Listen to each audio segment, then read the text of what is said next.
Quero convidá-los para que abram as suas Bíblias. No Salmo 50, no verso 15.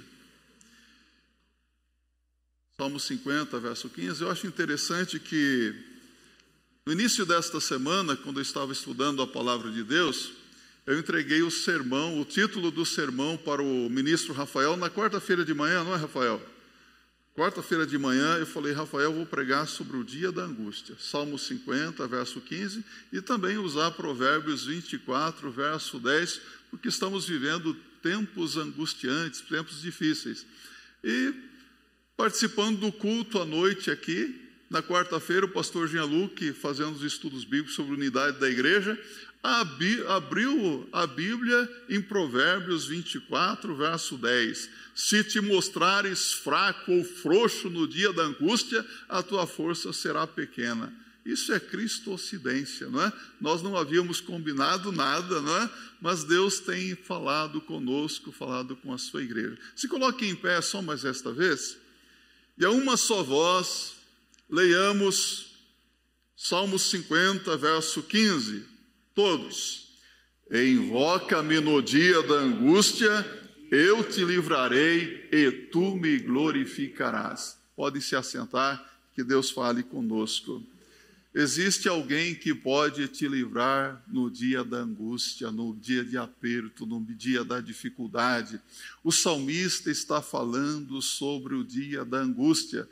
Acredito que todos nós aqui sabemos, por experiência própria, o que é este sentimento horrível de angústia, não é? Vem aquele aperto no peito, aquela ansiedade, aflição, uma dor na alma, não é? E que gera muita preocupação muitas vezes. Já se sentiu assim alguma vez? As causas da angústia podem ser as mais variadas. Às vezes a perda de um emprego, as pressões que nós enfrentamos no dia a dia, pressões familiares, pressões profissionais. Às vezes os jovens sofrem por coisas que aos nossos olhos parecem ser tão banais, mas são tão importantes e significativas, como o término de um namoro, o rompimento de um noivado, ou o fim de um casamento, um acidente que acontece. Esta semana nós vimos tantas pessoas sofrendo, angustiadas, com um acidente que aconteceu no interior do nosso estado. Um ônibus se chocou com um caminhão, praticamente quase todas as vidas ali se perderam, mais de 41 vítimas, não é? Isso tudo causa angústia ao nosso coração, sofrimento mesmo. O salmista Davi sabia o que era passar por momentos de angústia, porque ele perdeu um filho.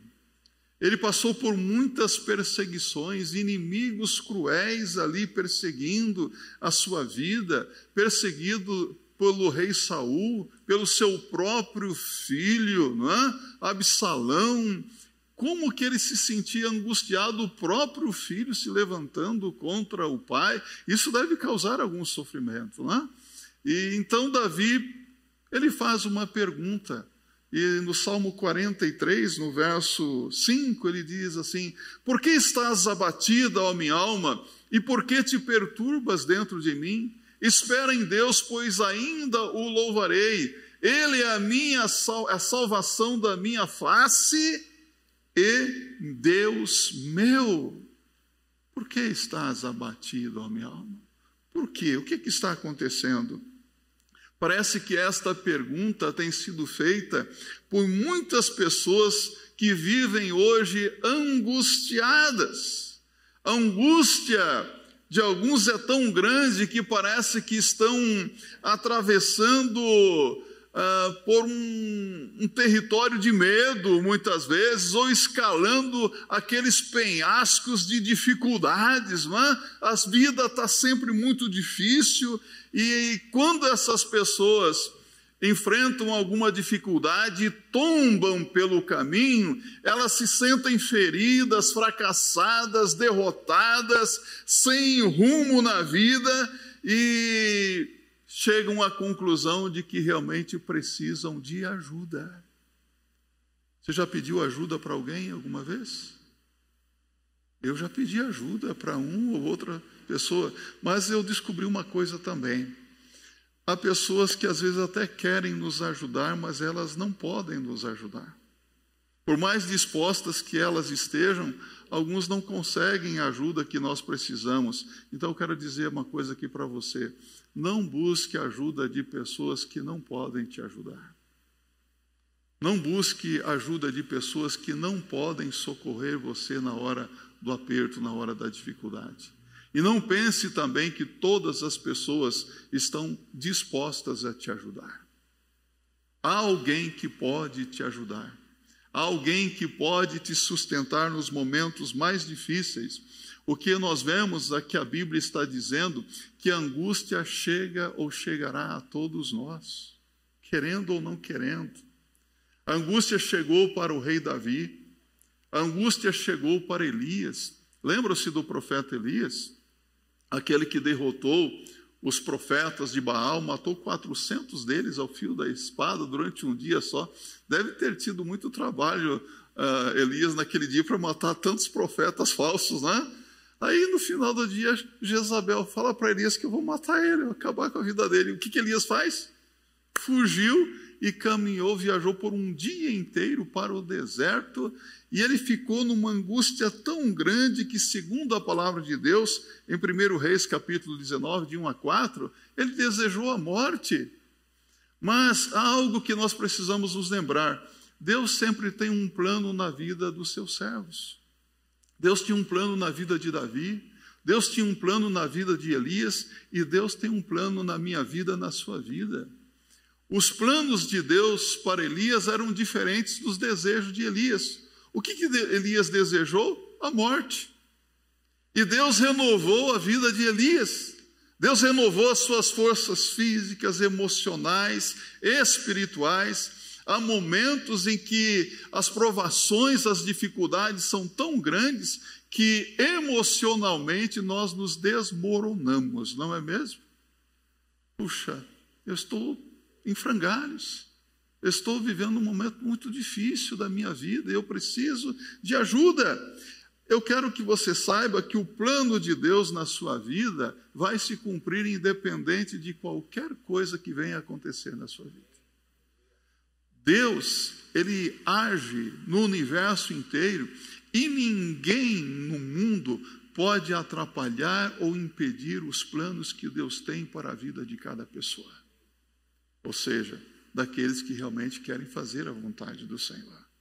Nada vai impedir que a vontade do Senhor se cumpra na sua vida, nem os seus desejos, nem os desejos do inimigo sobre a sua vida, nem as tentações, nem as provações. Deus vai dar vitória para você.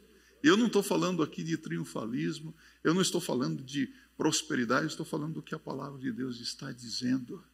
A palavra de Deus está dizendo que a vontade dele se cumpre na vida dos seus servos.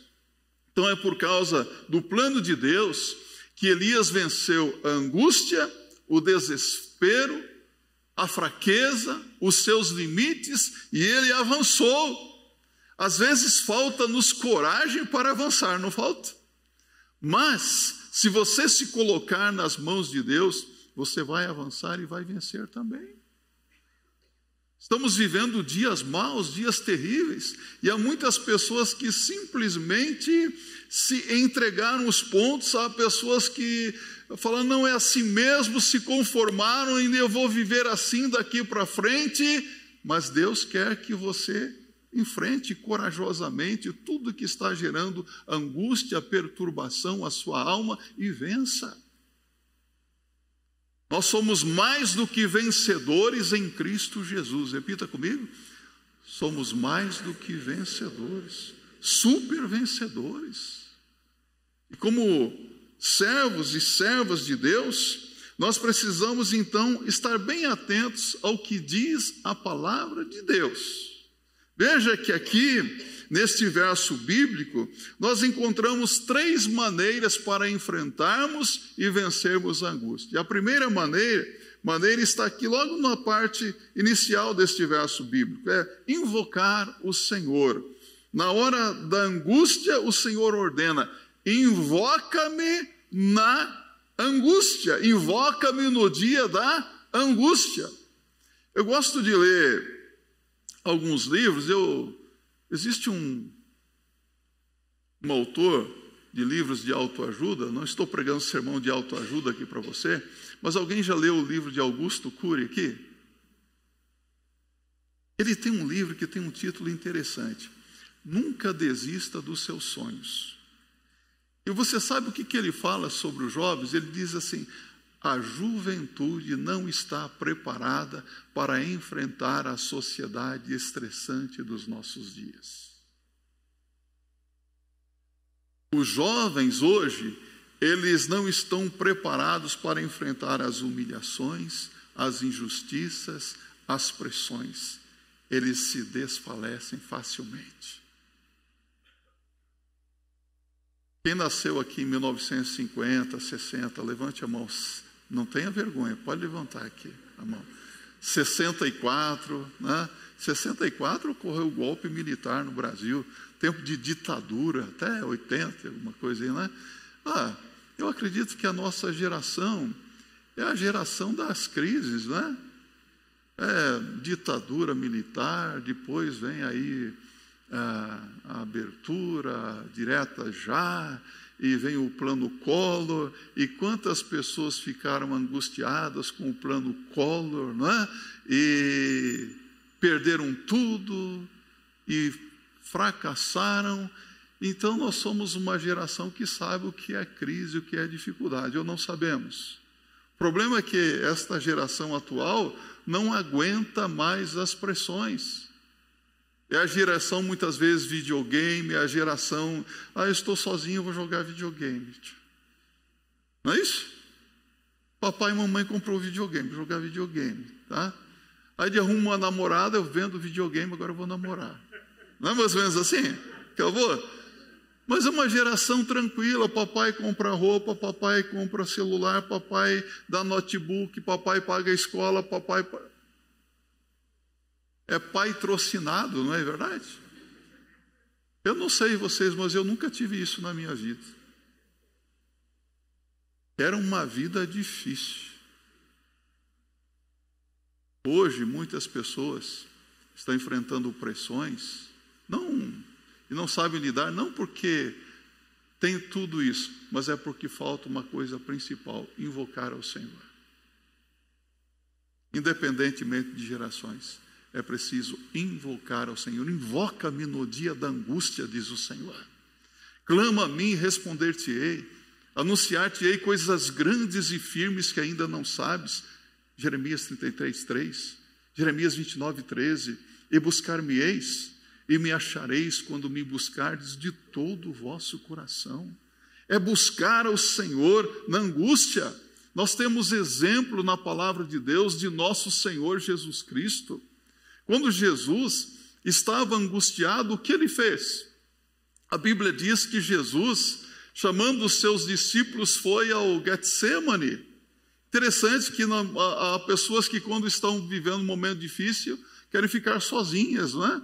Mas Jesus chamou os seus discípulos, Jesus buscou companhia e foi ao Getsemane. E ali no Getsemane, ele disse aos discípulos: a minha alma está triste até a morte.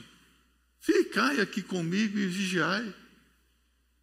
Como é que Jesus estava se sentindo? Angustiado. Ele sabia o que viria pela frente.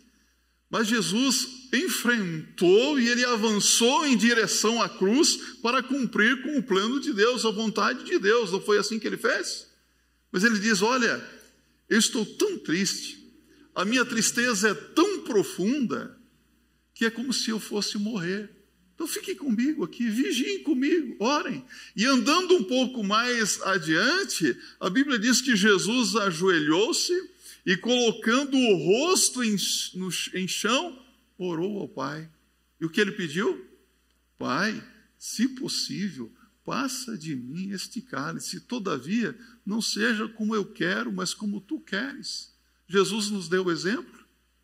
O que nós devemos fazer no dia da angústia? Invocar ao Senhor, buscar a Deus. Deus tem interesse em abençoar a sua vida, Ele sabe das suas dores, Ele conhece os seus problemas, os seus dilemas, as suas dificuldades, os seus apertos, e Ele está interessado em ajudar você. Foi isso que Jesus fez. É isso que nós devemos fazer. O salmista, no Salmo 77, pode abrir a sua Bíblia, no verso 2, ele declarou: no dia da minha angústia busquei ao Senhor, a minha mão se estendeu de noite e não cessava, a minha alma recusava ser consolada. O que ele fez durante a noite inteira? Ele levantou a sua mão se levantava, ele buscava o Senhor, ele clamava, mas a alma se recusava a ser consolada. Mas ele buscava o Senhor. No Salmo 88, no verso 13, a Bíblia diz: eu, porém, Senhor, tenho clamado a Ti, e de madrugada Te esperará a minha oração. Mais uma vez eu quero dizer para você, não busque ajuda em pessoas que não podem socorrer você. Busque ajuda em Deus. Ele pode mudar a situação. A segunda maneira de se livrar do sentimento de angústia é confiar no livramento do Senhor. Na hora da angústia temos uma promessa aqui: eu te livrarei. É uma promessa maravilhosa? Deus cumpre a sua palavra? Não é uma promessa que não será cumprida, mas o Senhor está dizendo: eu te livrarei. A palavra de Deus se cumpre, as promessas de Deus são verdadeiras e fiéis. O Senhor diz: eu te livrarei. O Senhor é quem diz: eu te livrarei. Então é importante entendermos que essa promessa é do Senhor, e Ele não é homem para mentir, nem filho do homem para que se arrependa. O que Deus promete, Ele cumpre. Abra sua Bíblia agora em Gênesis capítulo 12, versos 2 a 4. Aqui nós temos a promessa que Deus faz a Abraão, seu servo. Disse o Senhor: e far-te-ei uma grande nação, e abençoar-te-ei e engrandecerei o teu nome, e tu serás uma bênção. E abençoarei os que te abençoarem, e amaldiçoarei os que te amaldiçoarem, e em ti serão benditas todas as famílias da terra. Assim partiu Abrão como o Senhor lhe tinha dito, e foi Ló com ele. E era Abrão da idade de 75 anos quando saiu de Harã. Olha que promessa que Deus fez. Mas observe que esta promessa de Deus a Abraão exige uma coisa muito simples e significativa. O que foi que Deus exigiu de Abraão, seu servo? Obediência. Obediência. Quando somos obedientes, as promessas de Deus se cumprem. Se não, vamos para um outro texto bíblico. Deuteronômio capítulo 28, verso 1 e 2. Livro de Deuteronômio. Veja aqui essa promessa maravilhosa, promessa de livramento, mas mais uma vez Deus exige obediência de seu povo. E será que se ouvires a voz do Senhor teu Deus, tendo cuidado de guardar todos os seus mandamentos que eu hoje te ordeno, o Senhor teu Deus te exaltará sobre todas as nações da terra, e todas estas bênçãos virão sobre ti e te alcançarão, quando ouvires a voz do Senhor teu Deus. Quando ouvires, quando obedeceres. O que vai acontecer? As bênçãos de Deus virão sobre a sua vida. Tem muita gente hoje que está correndo atrás de bênção, não é? Tem gente que vai no supermercado, pega aquele carrinho lá e começa a encher o carrinho de compras, né? Isso aqui é a minha compra. E parece que tem gente que vem para a igreja com um carrinho de supermercado e quer sair daqui com as sacolas cheias de bênçãos. As pessoas estão indo às igrejas à procura de bênçãos. Eu quero a minha bênção. Mas a palavra de Deus está dizendo que se você for um homem fiel, uma mulher fiel e obediente, você não vai precisar sair correndo atrás de bênçãos, porque as bênçãos de Deus vão perseguir você.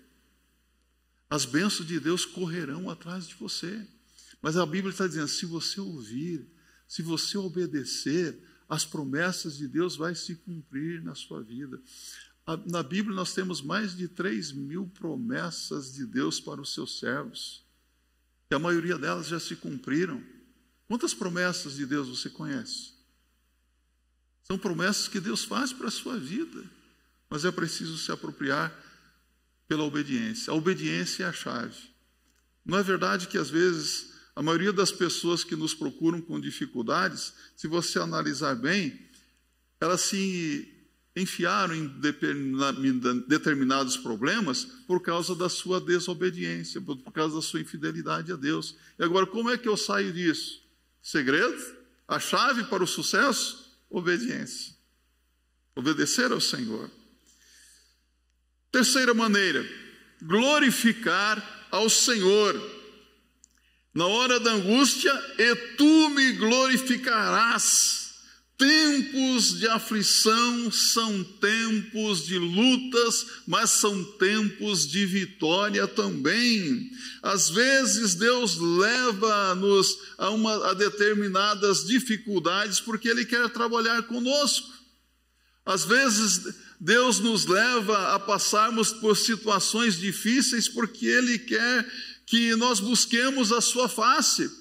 O que Deus fez com o seu povo Israel? Tirou do Egito e levou para onde? Para o deserto. Quantos anos o povo de Israel ficou no deserto? 40 anos. 40 anos de intimidade com Deus, de comunhão com Deus. 40 anos Deus esteve falando diretamente com o seu povo. Pode ser que Deus leve alguém aqui para um deserto, para que possa conversar com você de uma forma mais tranquila. O mundo está tão agitado. Meu filho, eu vou levar você para o deserto.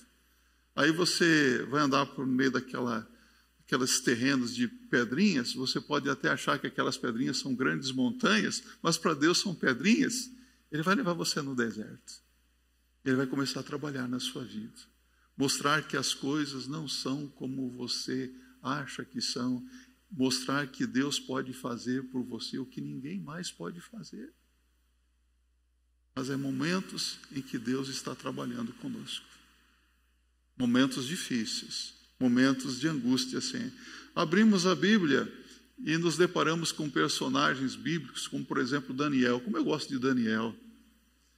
Capítulo 6 de Daniel. Daniel, levantou até a mão aí, Daniel, né? O nome de Daniel. Gosto também de você, Daniel, né? Mas o profeta Daniel, ele passou por momentos difíceis na sua vida porque ele era fiel a Deus, não é verdade? Ele era obediente. No meio de tanta agitação, ele encontrava tempo para orar pelo menos 3 vezes por dia a Deus. E Deus usava aquele homem de tal maneira que ele sobressaía, ele governava os reinos, não é verdade? Entrava rei, saía rei, e lá estava Daniel. Quem que Deus estava usando? Até para abençoar nações ímpias? Daniel. E os inimigos de Daniel sentiam inveja dele. E planejavam a sua morte. E eles cavaram lá a sepultura de Daniel. Ou seja, lançaram Daniel na cova dos leões. Arquitetaram um plano lá diabólico. E Daniel foi parar na cova dos leões. Se isso acontecesse com você, o que você faria? Murmuraria? Se lamentaria? Se você fosse lançado na cova dos leões, e ainda mais, uma grande pedra foi colocada sobre a cova para que houvesse silêncio, para que a morte de Daniel fosse silenciosa, decretando o fim de Daniel. Há pessoas que, quando acontecem situações assim na sua vida, se rebelam, murmuram, dizem: Deus me abandonou, Deus não me ama, Deus se esqueceu de mim. De que me adianta servir a Deus? De que me adianta ser fiel a Deus? Caem na mesma situação de Asaf, né? O salmista Asaf, Salmo 73 aí. Eu sou fiel a Deus. E olha o ímpio, como é que ele vive, regalado esplendidamente. Quantas pessoas vivem a murmurar, a lamentar? Se fosse você, o que você faria? Ele foi lançado na cova e Deus tapou a boca dos leões. No outro dia, o rei, que respeitava muito Daniel, não tinha a mesma fé no Deus de Daniel. Ele chega lá com muita tristeza: Daniel, servo do Deus Altíssimo, porventura o Deus a quem tu serves te livrou da boca dos leões? Vive o rei! A voz de quem que o rei ouviu? Daniel. Eu imagino como que o rei deve ter ficado assustado, perplexo com aquilo. Mas ele estava presenciando um grande milagre da parte de Deus. Um ato poderoso de Deus, a misericórdia de Deus para livrar o seu servo. Deus sempre age em favor dos seus servos para livrá-los. Deus guarda aqueles que lhe pertencem. Deus tem guardado você ou não? Tem ou não tem protegido você? Eu olho aqui para a nossa igreja, eu falo, cada dia eu agradeço a Deus, falo, Senhor, eu dobro meu joelho e falo, Senhor, muito obrigado pela maneira como o Senhor tem abençoado a nossa igreja. Quando eu falo igreja, eu falo de você, membro do corpo de Cristo. Deus tem abençoado, Deus tem protegido você, Deus tem nos ajudado nas nossas lutas, Ele nos tem sustentado, mas isso não significa que nós não estamos atravessando lutas, enfrentando lutas cruéis.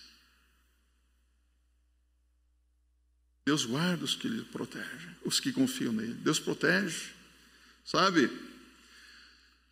Nas horas de dificuldades, é verdade que alguns se desmoronam emocionalmente, se entregam a um sentimento de autocomiseração. Já viu gente assim? A um sentimento de fracasso, de derrota, e muitos pensam em desistir de tudo, de todos. Isso pode acontecer com você, saiba disso.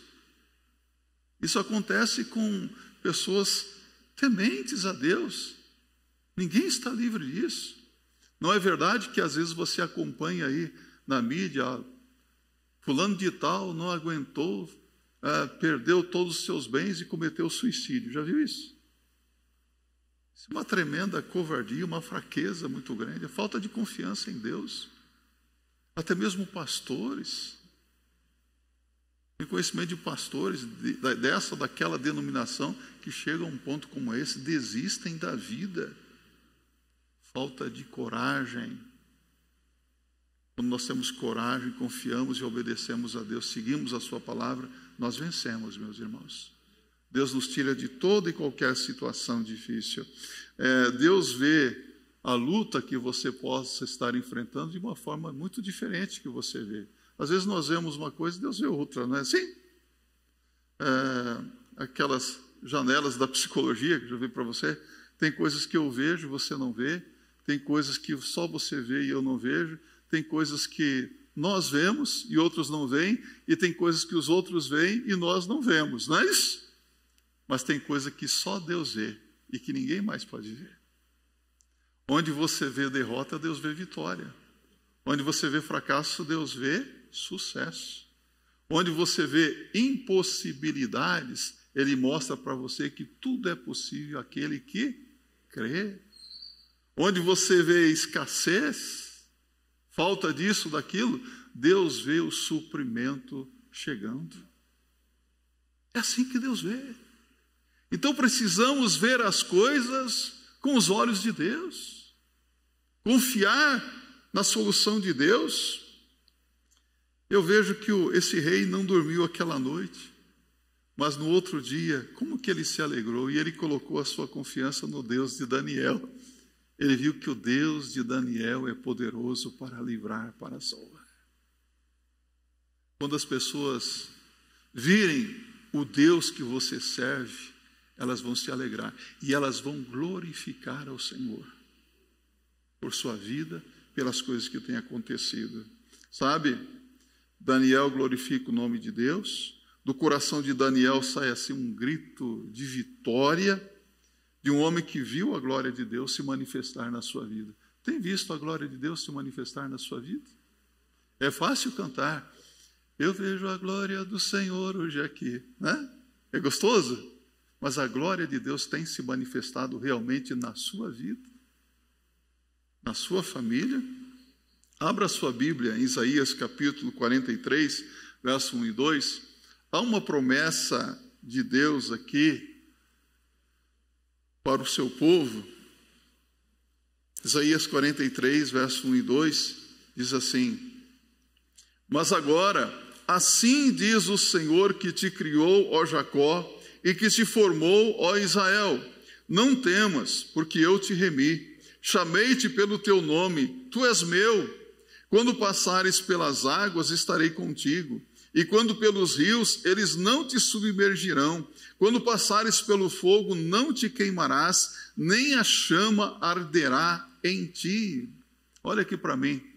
Você pode estar passando por um tempo difícil na sua vida, você pode estar passando pelas águas das dificuldades, você pode estar atravessando o fogo da tribulação, mas se você ouvir a voz do Senhor, se você clamar ao Senhor no meio da sua angústia, eu te livrarei, diz o Senhor, e tu me glorificarás. Hoje nós estamos aqui felizes na presença de Deus, mas amanhã pode vir uma situação difícil na nossa vida, não pode? Um acidente, uma fatalidade. Como é que você vai reagir? Avançar e vencer, em nome de Jesus. Eu não quero me delongar na mensagem esta manhã, mas hoje eu estou meio saudosista na década de 60, 50, 70, né? Mas eu sou de 64, viu, gente? Mas em 1970, vocês se lembram muito bem que no centro da cidade de São Paulo ocorreu um incêndio horrível, incêndio do edifício Joelma, lembram-se disso? As chamas se propagaram com uma velocidade tremenda e as pessoas que estavam ali trabalhando nos escritórios, né, nas empresas, elas começaram a andar de um lado e para o outro, mas não tinha jeito de escapar. A fumaça começou a asfixiar as pessoas, elas ficavam nas janelas tentando respirar. E aquele prédio foi aquecido porque o vento agitava as chamas de um lado para o outro, e as pessoas que conseguiram subir até o L ponto lá, elas não podiam ser socorridas porque os helicópteros chegavam e a chama impedia o resgate daquelas vidas. Ficaram sem escapatória nenhuma. E algumas pessoas, assustadas, se precipitando. E os parentes que estavam embaixo e curiosos assistiam àquela cena horrível. Que situação triste, não é? Elas não tinham escape. As escadas dos bombeiros não conseguiam alcançar aquelas pessoas. Há momentos, entenda isso, que ninguém mais pode nos ajudar. Ninguém. Nem papai, nem mamãe, nem vovô, nem vovó, nem homem algum, nem psicólogo, nem psiquiatra, nem neurologista, nem médico. O rei Asa confiou nos médicos e não em Deus e morreu da enfermidade que foi acometida. É preciso buscar ajuda, sim, mas confiar sempre em Deus. Você tem os seus dilemas, os seus problemas, as suas dificuldades, as suas angústias, os seus apertos, então busque escape em Deus, há escapatória em Deus. Tem saída, tem jeito, tem solução para os seus problemas, tem perdão para os seus pecados, tem libertação de toda e qualquer escravidão. Hoje as pessoas que vivem sem Deus, elas estão sofrendo muito. Pessoas que têm muito dinheiro estão vivendo deprimidas, em depressão. Pessoas livres estão vivendo escravizadas. Pessoas fortes estão vivendo acovardadas. Não é verdade? Porque não estão ouvindo a voz de Deus, não estão clamando ao Senhor e não estão obedecendo à palavra de Deus. Quer a bênção de Deus na sua vida? Ouça, clama, obedeça e certamente Deus te dará vitórias. Em nome de Jesus. Amém?